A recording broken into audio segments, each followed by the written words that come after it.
On September 3, 1939, France and Great Britain declared war on Germany, following the invasion of Poland by the German army. That was the moment that forever changed the lives of hundreds of millions of people around the globe, in both belligerent countries and those that remained neutral. The largest and deadliest armed conflict in the history of humankind had begun. Of course, its impact was greater in the countries at war, and in particular, in Germany among those. But the truth is, civilian life in the Third Reich was already quite different since 1933, compared to the earlier periods of German history. The Nazi regime had reshaped the routines, ways of socializing and culture of the whole country. Away from the battlefields of World War II and heavily influenced by the omnipresent propaganda subtly crafted by Joseph Goebbels, the daily life of the common people during the Nazi dictatorship is not often talked about in history books. However, it is crucial to acknowledge how millions of Germans lived in order to understand why the rest of the population was willing to give their lives in the battlefield to protect the lifestyle of the Third Reich. After World War I, and before Adolf Hitler came to power, Germany was a flawed democratic republic known as the Weimar Republic. This period of 15 years was also marked by an unprecedented economic and social crisis. In 1919, the average income for German citizens was 25% below that of the years before the Great War. And between 1921 and 1923, a brutal hyperinflation hit the country. At its peak, Germans needed 1 trillion marks to buy only $1. The sight of people taking wheelbarrows full of cash money to the store to buy essential goods became common. By the time Hitler was made Chancellor of the Reich, the economy was in complete shambles. He made the promise that under his leadership, the German economy would thrive and that its benefits would reach every German citizen, but only if they were pure of race. The Nazis were very skillful in creating different scapegoats to explain the crisis, which explains the success of their political project. First it was the communists, then the Jews, but to a lesser degree Hitler also blamed the Germans' way of life throughout the Weimar Republic. In Hitler's view, the Weimar Republic was responsible not only for economic strife, but for a great cultural decadence that lasted years, which supposedly tainted the moral basement of the German people. The Nazis' political project did not just seek to improve the Weimar Republic's economy, but to completely dismantle the Weimar society and replace it with a new one, based on the principles of race and national tradition. The Nazi ideology was revolutionary, but also deeply irrational and power-oriented. And so, daily life changed drastically for 65 million Germans with the inauguration of the Third Reich in 1933. But Hitler's plans were more far-reaching than to include just the current population of Germany. The Nazi Party had taken an old expansionistic concept named Lebensraum and adopted it in their race towards a greater Reich that encompassed most of Central and Eastern Europe. Lebensraum can be translated as living space for German people. It was the idea that the Aryan race, which they thought superior to all the rest, had a natural necessity of a larger space than it had at the moment in order to develop fully. Some of that space was populated by undesirable peoples such as the Jews, but other areas were currently under control of other states. In every speech, Hitler highlighted the idea that the German people did not only have the need for a Lebensraum, but they also had the right to take it by force. Most young people sympathized with the aggressive, revolutionary aspects of this ideology, while older citizens were awfully aware of the territory that Germany lost after World War I and welcomed the opportunity to take it back. There was another reason why Adolf Hitler was so intent in telling the people that the true German Reich was much bigger than what the current borders indicated. He himself was not born in Germany, but in Austria, in a small town near the border with Bavaria called Braunau am Inn. So he was a foreigner in Germany, but only in the papers. He explained that being German is not a matter of birth, but of blood, and Austrians and Germans were united by their Aryan blood. This is why one of his first expansionist orders were to annex the country of Austria to the German Reich, as well as retaking some of the territories lost in World War I. Saarland went back to German control in 1935, and in compliance of the Munich Agreement of 1938, Germany recovered a region in Czechoslovakia named the Sudetenland. The Third Reich would eventually take the whole of Czechoslovakia and also invaded Poland in 1939, which was the event that sparked World War II. Back in Germany, most people seem to approve of these necessary steps to reach the promised Great German Reich. But if German civilians imagined that the war would be confined to the battlefields and that early victories in Poland, France, Belgium, and the Netherlands would bring peace and prosperity on the home front, they were soon disillusioned. Rationing and shortages were just two of the many inconveniences imposed mainly on the German women in the early months of the war. Away from the battlefield, being a woman in the Third Reich. Long before the start of World War II, the Nazis decided to completely modify the place of women in civil society. According to the Nazi Party, women in the Weimar Republic had left their natural place as devoted housewives thanks to all the Social Democrats, Communists and Jews. They claimed that the governments that preceded Hitler had masculinized women by giving them the right to vote and to voice their concerns. They turned them into thinking beings with their own opinions, instead of the docile wives they were supposed to be. Moreover, not only they neglected their duties at home when they went out to find jobs, but they aggravated male unemployment and forced salaries to plummet. There was no place in the Third Reich for the so-called double earners. A man's salary was supposed to be enough to support any family. Of course, after the long and difficult years of the Weimar Republic, this did not seem like a loss of independence for women, but as a welcome respite in their daily struggle. Most women welcomed the possibility of not having to work long hours and have time to take care of the house and children. Hitler promised all workers that there would be jobs for every man and competitive salaries. And to a degree, these promises became a reality. But it was not just that Hitler wanted to keep women away from work. He passed legislation that restricted the percentage of women that could be admitted into universities. Since 1933, only 10% of all university places could be given to women, although some sources suggest these numbers were not always respected. Women were also excluded from the new leadership, and under the Nazi government, they could only aspire to become secretaries. Politics, at any rate, was not a suitable field for women. The task of the many Nazi women's organization was to lead women back into the traditional realms of the specifically feminine, to their natural duties and rights.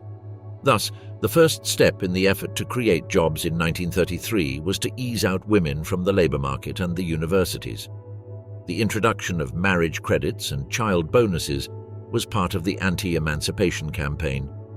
Also, the Nazis implemented the so-called household year, which meant that every woman needed to complete at least a year of household work after they finished high school and before attempting to study at a university.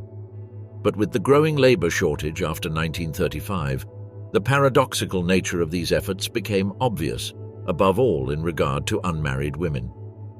They were reabsorbed into the labor process and continued their impotent role in the labor market as during the Weimar Republic. The number of working women in 1938 rose to 5.2 million, from 4.24 million in 1933. An increasing number of women were employed in industry to support the war and to replace male combatants. Among women, there also was a growing trend to leave farms and migrate to the cities. With the beginning of the war, the number of women in the universities also increased. In the Third Reich, women's opportunities for advancement were very small, and they were paid incomparably less than men for performing the same work. They were also poorly represented in the civil service, at least before the war. But the original intention of the Nazis, which was to exclude women from the modern labor process, was defeated by the consequences of progressive industrialization and social and economic mobilization. Women's economic emancipation continued and even gained momentum in the course of the war. True, the political rights of women in the Third Reich were limited to plebiscitary assent, but that essentially was true of everyone. The undesired social byproducts of modernization implicit in the Nazi war policies affected women as well as men. Thus, in its fashion, the totalitarian state contributed substantially to the social mobility and equality that characterized the new social structure. One important aspect of the Nazis' political program was the necessity to re-educate women, including their sexual behavior. This would be achieved through a combination of state-sanctioned propaganda, private life surveillance through the Gestapo, and the collaboration of the common Germans. A full-scale effort to modify a society's way of behaving in private had never before seen in the history of humanity, and it was only comparable to the private surveillance and the terror deployed by the Inquisition between the 15th and 18th centuries. This affected mostly women in the cities, especially the bigger ones like Berlin and Munich, as they were the main beneficiaries of the sexual liberation brought by the Weimar Republic. Life in the small villages and towns scattered all over Germany was very different. The Nazi regime also brought tremendous changes to the lives of women in the village, but it was quite the opposite from what happened in the cities. The Nazis introduced village women to public life, they founded separate women's organizations, and they introduced a form of national service for girls. Such were the National Socialist Organization of Women, the League of German Girls, and the Labor Service. These organizations did not only have an ideological retraining function, they also allowed women to travel beyond the narrow confines of the village, brought them in contact with women from other regions, and made them cross social class boundaries. Furthermore, military and labor service helped to relax the principally endogamous marriage patterns which had prevailed in the village. In short, although it may seem contradictory, Nazism brought a certain liberation from the traditional confines of village life. The perfect German woman was a wife and a mother. Mother's Day itself became a major propaganda event and was made into a national holiday in 1934. Goebbels ordered all brown shirts, Hitler Youth and other Nazi party organizations to give their members the day off so that they could be with their families. Theaters were ordered to stage relevant plays on the day and give out free tickets to mothers and families. Priests and pastors were to preach sermons on motherhood. On Mother's Day in May 1939, 3 million women who had given birth to 4 or more children each were invested with the title of Mother of the Reich in special ceremonies held all over Germany. Their new status was signaled by the award of specially minted Mother's Honor Crosses, bronze for those with 4 children, silver for 6, and gold for 8 or more. This was an achievement considered sufficiently noteworthy for the crosses to be pinned on by Hitler himself. Wearers were allowed to jump queues in food stores, and Hitler Youth members were instructed to salute them in the street. Mothers whose performance exceeded even this, and who gave birth to 10 children, were given the additional honor of having Hitler as godfather of the 10th child, which in the case of boys meant naming the infant Adolf, something which Catholic families who resented Hitler's persecution of their church must have found somewhat distressing. Family fun in Nazi rallies, hearing Hitler's speeches. During the Third Reich, listening to Hitler's speeches was mandatory. Every school stopped classes to tune the radio to the official band, and the loudspeakers in every factory and office played the speech. Members of the Hitler Youth and other organizations were forced to learn some of Hitler's speeches by heart and to repeat them frequently. But long before Hitler became the dictator of Germany, his speeches were wildly popular and attracted crowds without the need for coercion. Hitler did not create the Nazi Party from scratch. Instead, he had joined an existing organization in 1919, the DAP, or German Workers' Party. A month after joining the party on October 16, 1919, Hitler was one of the speakers at a meeting in the Munich beer hall before an audience of 100.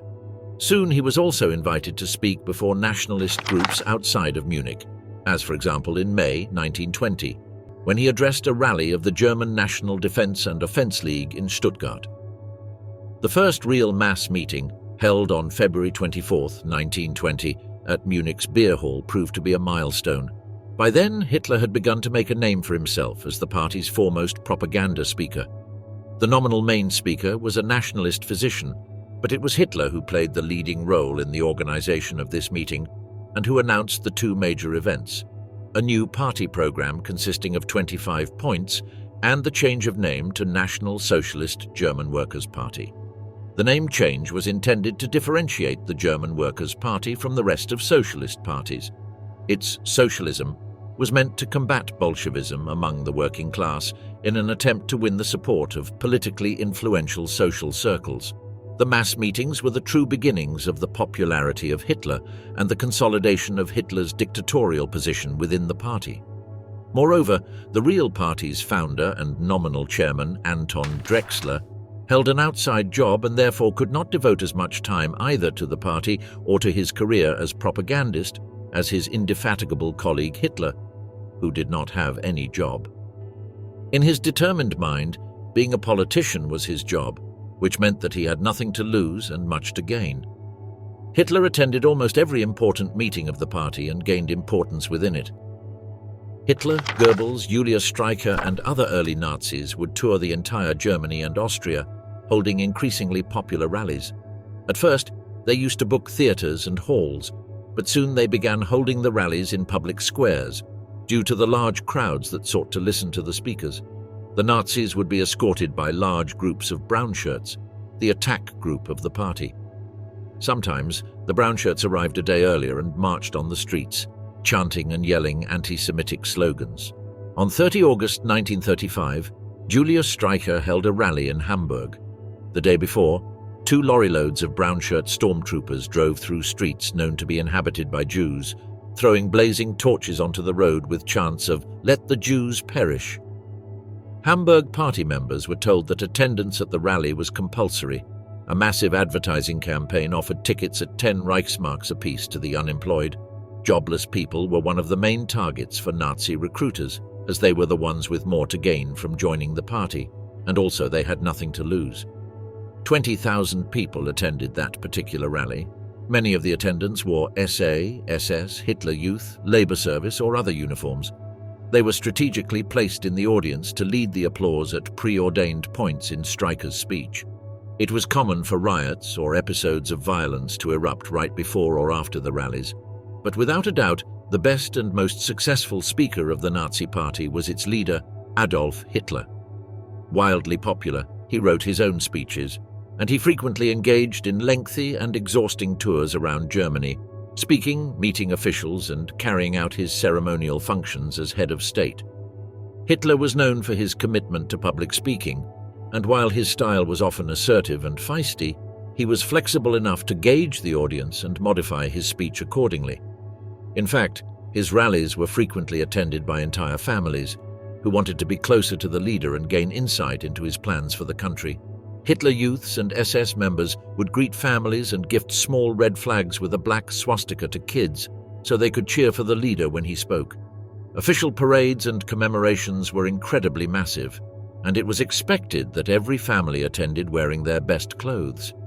Nazi rallies, especially when Hitler was in town, became huge social and familiar events. Brainwashing and indoctrination in German schools. Long before the Nazis came to power, Hitler had declared the education of Germany's children to be a priority.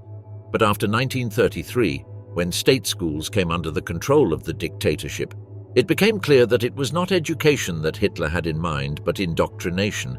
Traditional subjects like biology and history were replaced by racial ideology and pseudosciences. Even maths was used to disseminate Nazi propaganda.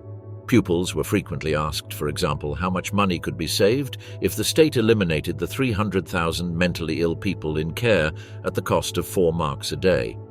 Teachers were required to sanction the new curriculum and to prove their loyalty to the party by joining the Nazi Teachers League.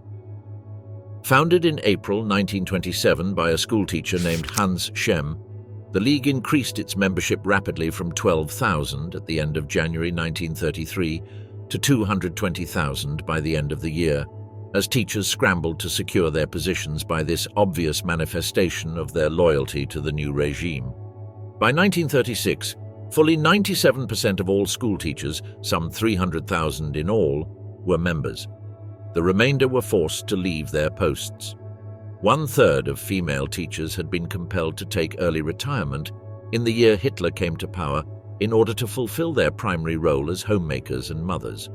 Both primary and secondary teachers were predominantly male and were required to attend political education classes and to refute their former political allegiances. But even after their training was completed, they were informed that their performance would be monitored by their own pupils. It was not uncommon for school children who disliked their teachers to inform the Gestapo, who would arrest and interrogate the teachers almost immediately. Any infringements, deviations, or disloyal remarks would be reported to the Federal Ministry of Education, whose main objective was to ensure that all schools, universities, and research institutes conformed to National Socialist ideology. Primary school was mandatory for every child aged between 7 and 11. During the Third Reich, a picture of Adolf Hitler was hanging on the wall in almost every classroom. At the beginning and the end of every lesson, teachers and pupils greeted each other with their right hand raised, as was the official German greeting. Classes were often interrupted to make the pupils listen to major political speeches on the radio in the school hall. After that, they would discuss the contents of the speech in their classrooms. Secondary education was divided into two. Grammar school offered general education and was intended to prepare pupils to go into higher education when they finished, while the Realschule concentrated on teaching technical skills. In German secondary schools, English was frequently taught as a first foreign language, with French as the second language. Boys might also be taught Latin. Schoolgirls would typically be taught secretarial skills, domestic science, needlework, art and music in addition to the basic subjects. History was literally rewritten to emphasize the positive aspects of German nationalism and to blame the Allied victors and Jews for the defeat of 1918. The subject of racial purity was taught in practically every subject from biology to geography, with emphasis on the need for Lebensraum. The preservation of the superior Aryan bloodline was emphasized and illustrated with insidious propaganda films comparing the Jews to plague-spreading vermin. These were enforced with film and photographs of mentally and physically disabled people to justify the state's policy of forced sterilization and euthanasia. Fanciful racial theories were introduced to pupils from the age of 6 under a new subject invented by the Nazi called race knowledge, and were presented as proven fact of the superiority of the Aryan master race and the inferiority of the Jews and Slavic races. Students had no opportunity to question the validity of these theories, as all Jews had been excluded from the public school system after 1935 under the Nuremberg laws. But there was another type of education, enforced by the National Socialist Party since 1933, which was only aimed at forming the future elite of the country. The future National Socialist Leadership Corps was to be educated and trained in 4 different institutions, according to the age of the students as well as the type of training. The first such schools, named Order Castles, were founded in 1933, at the same time as the National Political Education Institutes, or Napoles. Beginning in 1937, there also were the so-called Adolf Hitler schools, and in 1941, Alfred Rosenberg was finally able to build his dream institution called Supreme School. The first and only one of these Supreme Schools was built in Frankfurt, but was short-lived as it would be closed down after the war. The Napoles were boarding schools for boys between the ages of 10 and 18, and in some respects continued the tradition of the Prussian cadet training schools. They typified the National Socialist reorganization of established institutions. The program concentrated on the development of a military spirit, the fusion of Prussian and National Socialist values, the development of courage, dedication, and simplicity. Its administrators, always working under the direction of a high-ranking SS officer, were members of the SA and SS. The Napoles schools emphasized competition, military indoctrination, and training with horses, motorcycles, cars, and glider planes. For this reason, although at first they were intended to only teach a select few students, they expanded exponentially after the outbreak of the war. They were meant to combine the old and new militarism, conservative nationalist and National Socialist military training. In contrast, the Adolf Hitler schools were thought as more geared toward intellectual young Nazis. The 12 to 18-year-olds in these leadership schools, or training schools of the party, were, according to Hitler's personal orders, above all meant to become Nazi functionaries. The party training institutes, therefore, were deeply involved in this program. But graduates of Adolf Hitler schools were given preference in non-party posts as well.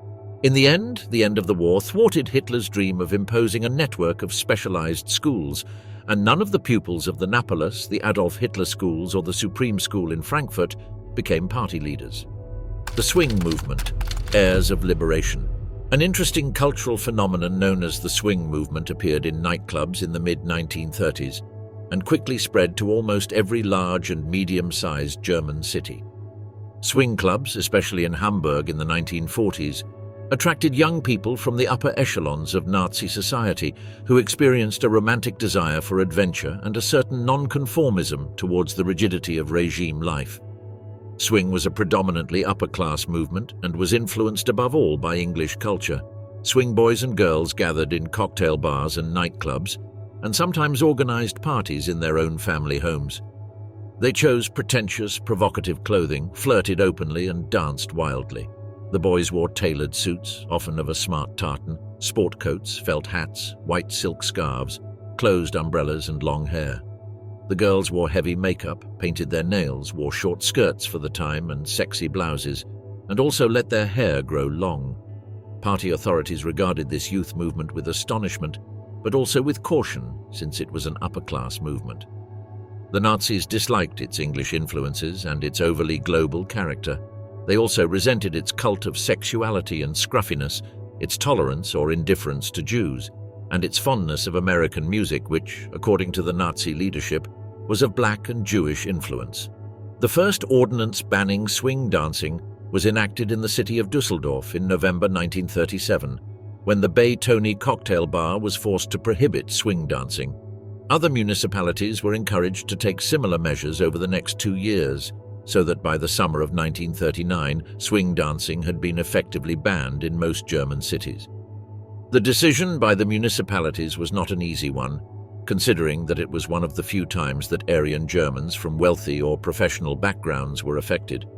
But the authorities had commissioned the Hitler Youth and other Nazi organizations to prepare reports on the swing lifestyle. These reports condemned the young swingers above all for their lack of patriotic sentiment and their non-conformism with the system. But above all, they reported many details about their sexual practices.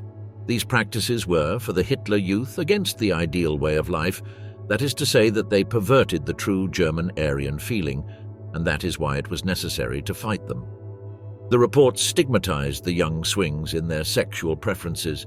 The informants of the Hitler Youth described how the swing boys and swing girls practiced polygamy, orgies, sex with or among minors, and what most generated aberration in the public opinion, tolerance and sex with Jews.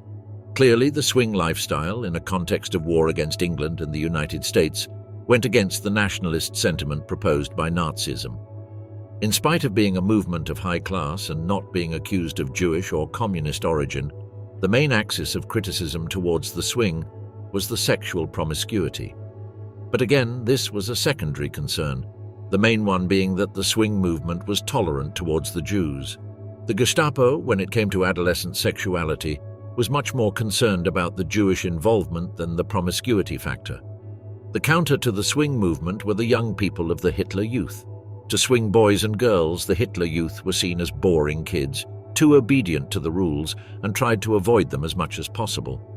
Many young people in the swing movement had managed to avoid joining the ranks of the Hitler Youth thanks to their high societal positions. Their rejection had less to do with the extreme right-wing political ideology, which the swing boys and swing girls cared little for, and more to do with their dull, stiff lifestyle. The Hitler Youth were not exempt from engaging in sex, as mentioned earlier, but as if it were a political religion, they did it not so much for pleasure, but rather for a higher mission, to fill the whole of Europe with Aryans.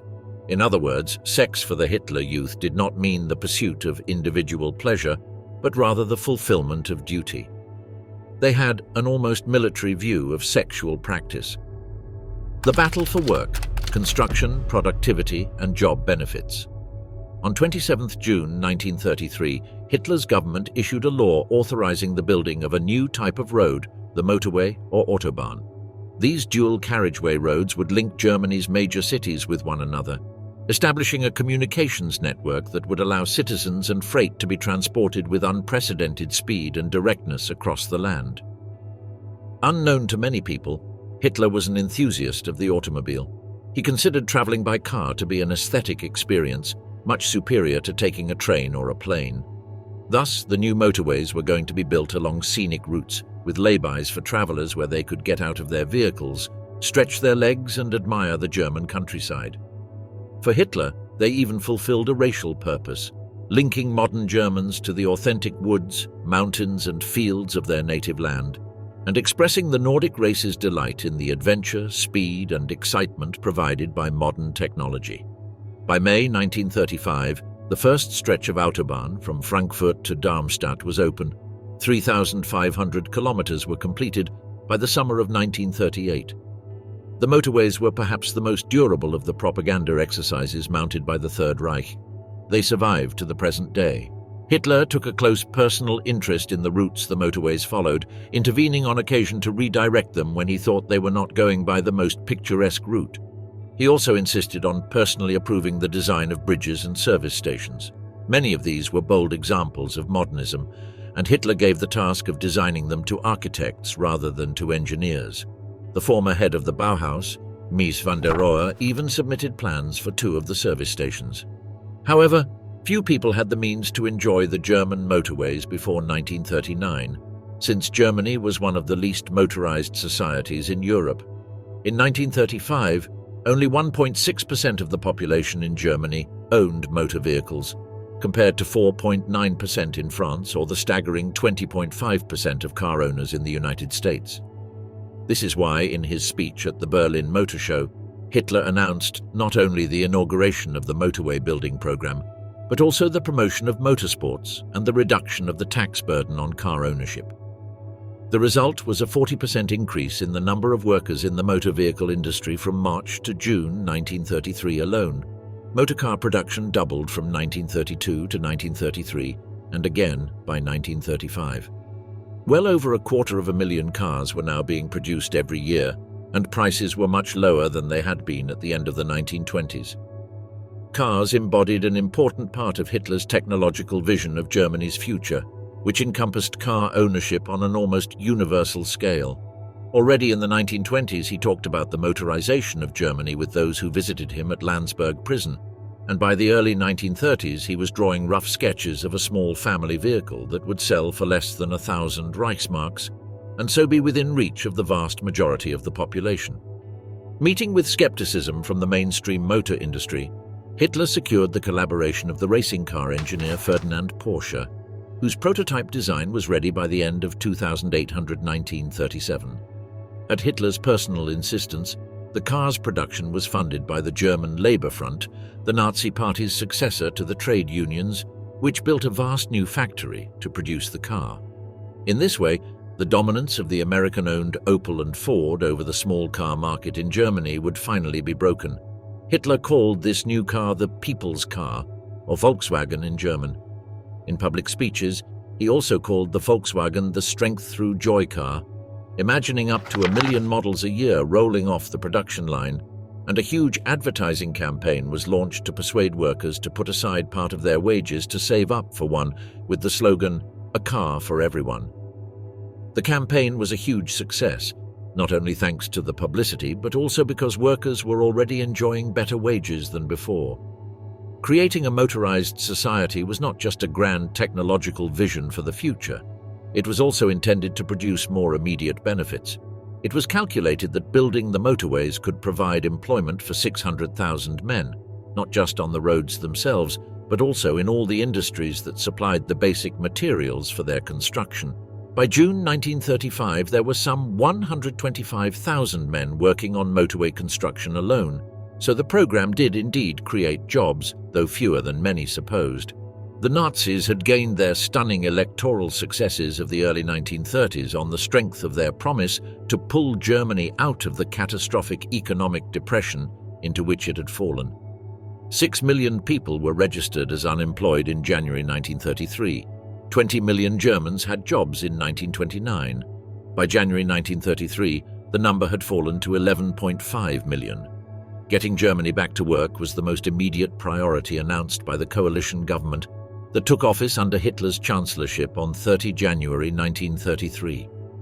On 1 June 1933, the government promulgated the first law on the reduction of unemployment, which made 1,000 million Reichsmarks available for public works. A second law on the reduction of unemployment, issued on 21 September 1933, made 500 million Reichsmarks in credits available for private businesses, particularly in the construction industry, to take on new projects and employ new workers. By 1934, the official statistics showed that unemployment had fallen to less than half the levels of 2 years before. By 1935, it stood at no more than 2.2 million, and by 1937, it had dropped below the million mark. Incessant Nazi propaganda boasting that the battle for work was being won gained widespread credence. New regulations were introduced cutting working hours in some branches of trade and industry, making it necessary to employ more workers but cutting the wages of those already in employment quite substantially. So while these schemes led to a reduction of the numbers of the unemployed that figured in the official statistics, they did not bring about a general increase in the purchasing power of the population. This would need more extreme measures. Along with its constant propaganda trumpeting of victories in the struggle for work, therefore, it also sought to provide alternative means of reconciling the working class with the Third Reich. Chief among these was the extraordinary organization known as the National Socialist Community Strength Through Joy, founded as a subsidiary of the German Labour Front on 27 November 1933. Strength Through Joy aimed to organize workers' leisure time rather than allow them to organize it for themselves, and thus to make leisure serve the interests of the racial community and reconcile the divergent worlds of work and free time, factory and home, production line and recreation ground. Workers were to gain strength for their work by experiencing joy in their leisure. Above all, Strength Through Joy would bridge the class divide by making middle-class leisure activities available to the masses. Strength. Through Joy's most striking activity was undoubtedly the organization of mass tourism for the workers. Already in 1934, some 400,000 people participated in package tours provided by Strength Through Joy within Germany itself. By 1937, the number had grown to 1.7 million.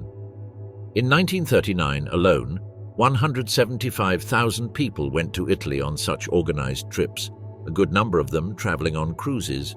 By 1939, the organization owned 8 cruise ships, 2 of which it had had specially constructed, and rented 4 more on a more or less permanent basis, to carry its members to such exotic places as Libya, Finland, Bulgaria, and Istanbul, celebrating Germany's solidarity with real or potential allies and advertising the contours of a future German-dominated European empire.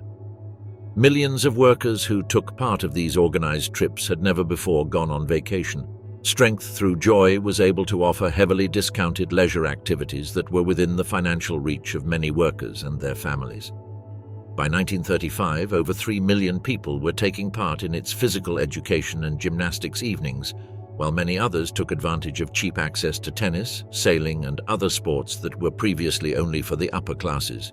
But perhaps the department of Strength Through Joy that helped the most the working class was the one called Beauty of Labor. The basic intention of Beauty of Labor was to compensate for low wages and long hours, not through the provision of leisure facilities, but through improvements in the workplace. Beauty of Labor campaigned energetically for the provision of washing facilities and toilets, changing rooms and lockers, showers, and generally improved hygiene and cleanliness in factories for more air, less noise, proper work clothing, tidiness and order. They claimed that healthy workers in a clean workplace would work better and be happier in their jobs. And to reinforce all this, Beauty of Labor arranged concerts and similar events on the shop floor, encouraged the building of on-site sports and recreation facilities, and pressured employers to provide decent canteens for their workers and clean up debris and waste lying about on the shop floor. By 1938, it claimed that nearly 34,000 companies had improved their performance in many of these respects, repainting and decorating their shops, building recreation areas, and improving sanitation. Tax incentives helped encourage employers to do this, and Beauty of Labor also staged competitions and awarded prizes for the most improved firm, issuing the winners with certificates signed by Hitler, declaring them to be model firms. The benefits both to employers and the regime in terms of the increased productivity that could be expected were obvious, but all these improvements were bought at the workers' own expense, since many firms expected their employees to do the painting, cleaning and building themselves after hours for no extra pay, docked their wages to cover the costs, and threatened those who did not volunteer with dismissal or even the concentration camp. When World War II erupted in 1939, Germany was a much more industrialized nation than it had been in the 1920s, and workers were happier, even when they still had to work long hours for quite low wages. Jewish dispossession and the Aryanization of the economy. While millions of German workers enjoyed the opportunities for cheap entertainment, free cruises abroad, and workplace benefits, the money had to come from somewhere. Benefits for so-called pure Aryan workers were financed thanks to one of Hitler's most ambitious plans, called the Aryanization of the economy. This was nothing more than the full-scale expropriation of the Jews, a vast campaign of plunder with few parallels in modern history. True to the Führer's ideology, one of the prime targets of Nazi propaganda before 1933 had been the department store, where since the late 19th century people had been able to go to buy cheap, mass-produced goods of all kinds. Many of the founders of such stores were Jewish, reflecting perhaps the existing concentration of Jews in drapery and similar branches of the retailing trade. Thus, what started as a criticism of consumerism and exploitation of the masses by big business evolved into a hatred for the Jews and blaming them for everything that was wrong with Germany's economy.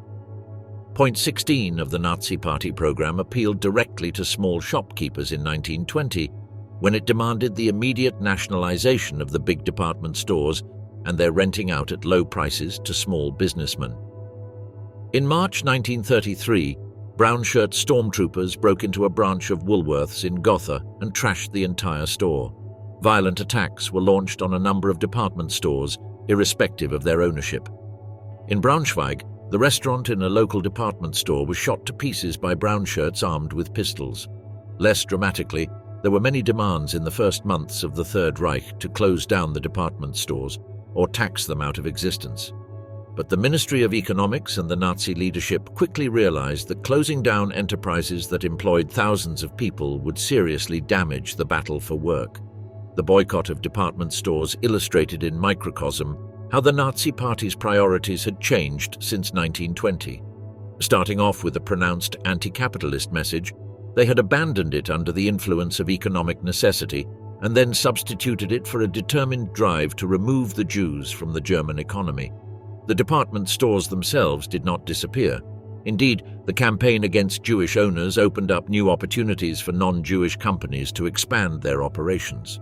If, as the Nazis claimed, the country's economic ills in the 1920s and early 1930s had originated with the Jews, then they would be solved by getting rid of the Jewish economic influence on business rather than by attacking business itself. Since early 1933, local party groups started to harass and attack Jewish shops and businesses. Stormtroopers continued to paint slogans on the display windows of Jewish-owned shops, to discourage people from patronizing such establishments or to pressure local authorities into placing their orders elsewhere. Alarmed at the economic effects of such actions, the government and the party issued a series of official warnings. Hitler himself issued a declaration at the beginning of October 1933, expressly permitting civil servants to buy goods in Jewish-owned shops and department stores. Yet in 1933's Christmas shopping season, gangs of stormtroopers were again standing outside Jewish-owned shops in many localities, with placards proclaiming anyone who went inside to be a traitor to the German race. Increasing numbers of local markets barred Jewish traders. No Jewish firms were permitted to advertise anymore. Local authorities broke off all business relations with Jewish-owned companies, and there were further, quite widespread boycott actions again in the spring of 1934.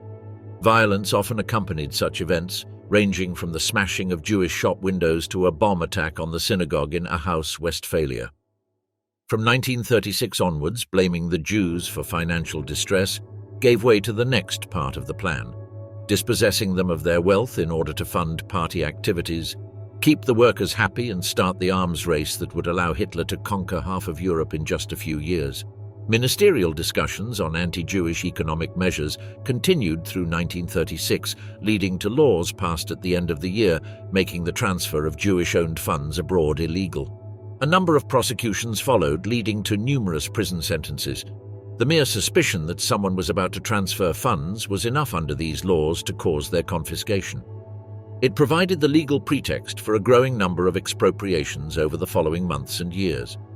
At the same time, sporadic local boycotts and attacks continued, most notably in the run-up to Christmas, while laws and regulations promulgated from Berlin made life progressively more difficult for Jewish businesses. Aryanization meant transferring wealth and the ownership of shops and firms from Jews to German hands.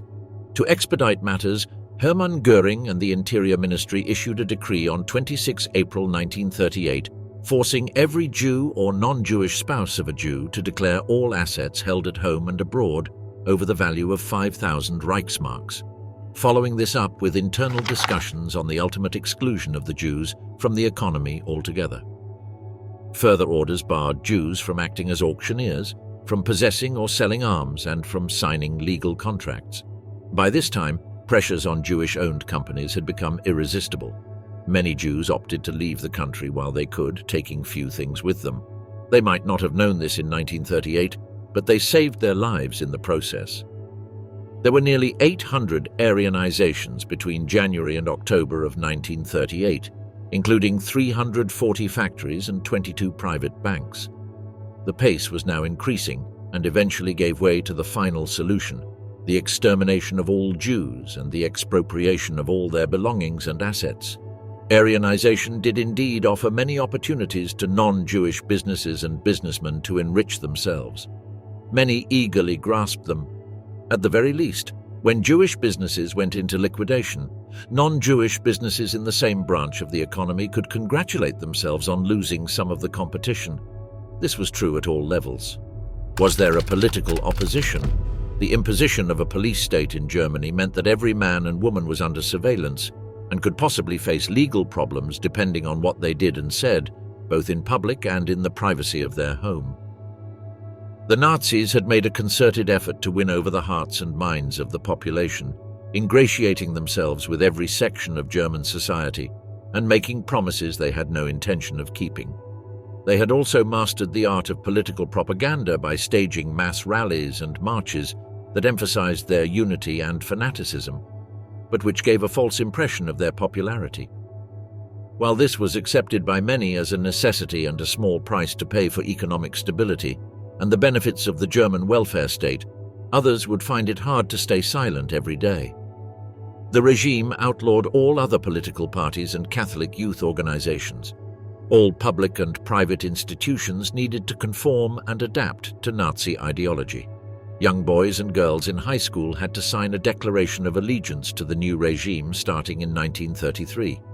And while this was a formality, and even most people who opposed the regime did sign the declaration so they would not face political persecution, others felt like they were betraying their own ideologies. On the 10th of May 1933, students in Berlin and other major German cities organized the public burning of books deemed to be un-German. These included titles by Thomas Mann, H.G. Wells, Jack London, Sigmund Freud, Albert Einstein, and the blind American author and political activist Helen Keller. Propaganda Minister Joseph Goebbels had incited the students of Berlin with a speech that gave away the real reason for this act of intellectual vandalism. The Nazis feared anything that encouraged the masses to think for themselves and to question the validity of whatever they were told. This is why they retorted to propaganda tactics and intimidation in all aspects of life. Fortunately, the Nazis did not manage to intimidate everyone. The less fanatical party members might overlook critical remarks said in their presence by friends, while some even went so far as to warn communist colleagues of an imminent wave of arrests. This was especially true among manual workers in the factories, shipyards, and on the railways, where comradeship often came before party loyalty. The suspect could then lie low for a few days, and their absence could be blamed on a bout of illness. But many political opponents of the regime were not so fortunate. Anyone could be sacked on the spot without reason, although the official pretext for their dismissal would be put down to political unreliability. Manual laborers and white-collar workers were acutely aware that their wages declined steadily during the Nazi era, while income from factory ownership and investment rose. Workers found themselves putting in longer hours and working faster to meet production targets in the hope of receiving an increase in wages. While the Nazi leadership declared their solidarity with the people, they enacted laws that bound workers to a form of medieval serfdom. Under the law for the Organization of National Labor from 1934, for example, industry regressed to a feudal system with employees reduced to the status of servants. If an employer didn't want an employee to leave, they could refuse to hand over the documents that were required whenever someone began a new job. In general, it can be said that the Nazis were incredibly efficient in crushing political opposition. They did so less through improving the economy than through non-stop propaganda. geared mainly towards the suppression and fragmentation of political and organizational life. This effort directed people towards private pleasures and purposes, getting a steady job, marrying, having children, improving living conditions, going on holiday. Economic achievement became the only real meaning in life for many. Politics was an irrelevant irritation. By the end of the 1930s, the great mass of German workers had reconciled themselves, often with varying degrees of reluctance, to the Third Reich. They might be unpersuaded by its core ideological tenets, but at least, most people reflected, it had given them a steady job and overcome the economic hardships and catastrophes of the Weimar years. And for that alone, the vast majority of German workers seem to have thought it was worth tolerating, especially since the possibility of organized resistance was so minimal and the price of expressing dissent so high. There was widespread informal and individual refractoriness in Germany's factories and workplaces on the eve of the Second World War, but it did not really amount to anything that could be called opposition, let alone resistance, nor did it create any real sense of crisis in the Third Reich's ruling elite.